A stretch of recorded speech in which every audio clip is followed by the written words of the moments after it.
ნოდარ დუმბაძის სახელობის მოზარდ მაყურებელთა თეატრში ქართველი პოეტის, ლიტერატორისა და მთარგმნელის მიხეილ ქვრივიძის დაბადებიდან 100 წლის თავისადმი მიძღვნილი საღამო გაიმართა. ღონისძიებაში მწერლები, პოეტები და მსახიობები მონაწილეობდნენ. აქ შეკრებილები მიხეილ ქვრივიძის ცხოვრებასა და მოღვაწეობაზე საუბრობდნენ. ღონისძიების ფარგლებში პოეტის ცხოვრების შესახებ მომზადებული ვიდეო კოლაჟის ჩვენებაც გაიმართა. საიუბილეო საღამოს მიხეილ ქვრივიძის ოჯახის წევრები, ხელოვანები და სხვადასხვა სფეროს წარმომადგენლები ესწრებოდნენ.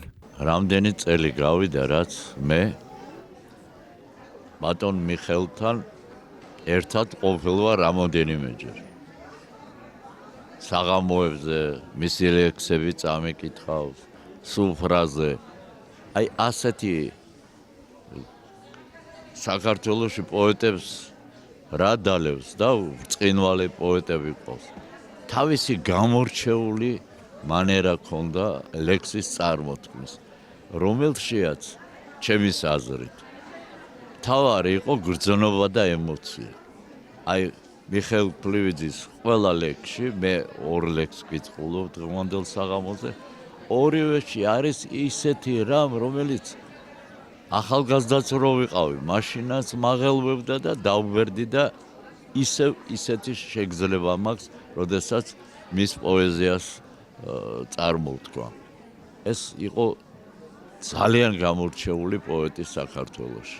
ბატონ მიხეილს აქვს ასეთი სიტყვები ჩაწერილი თავის ერთ-ერთ დღიურში, რომ უფლისკენ ერთადერთი გზა მიდის და ეს გზა სიყვარულია და თუ კი ვინმეს მე ვიცნობდი სიყვარულის ადამიანს, ერთ-ერთი უპირველესი ბატონი მიხეილი იყო. აი სიყვარულით არის სავსე მისი ყოველი სტრიქონი, მისი საოცარი პოეზია და რა ბედნიერებაა, რომ აი ასე უყვარს საქართველოს პოეზია და ასეთი თაყვანისცემით იხსენებენ მიხეილ ქვრივიძეს. რა ბედნიერებაა, რომ საქართველოში ისევ დაიწყო მისი საუკეთესო შვილების გახსენება. განსაკუთრებით მწერლების, იმიტომ რომ ყოველთვის მწამდა ერთი რამ, რომ თუ ქართულ ხალხს რაიმე მოუპოვებია სულიერების სახით, ყველაფერი პოეზიაში განფინა და დღეს აი ამ მართლა რთულ გზაზე სვლის დროს ჩვენ ძალიან გვჭირდება მათი სტრიქონების გახსენება. ქართულ პოეზიას მიშა ქვრივიძის სახით ყავდა თავისთავადი ხელწერის მქონე პოეტი.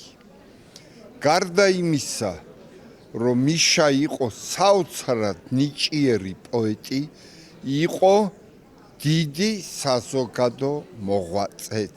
ქვრივიძის წასვლით გამოწვეული სიცარიელე დღემდე არის შეუსები. ჩვენ დღეს უკვე დაგვიანებით, მაგრამ რამოდენიმე წლის შემდეგ მადლობას ვეუბნებით მის სახელს და ვეთაყვანებით მის პოეზიას.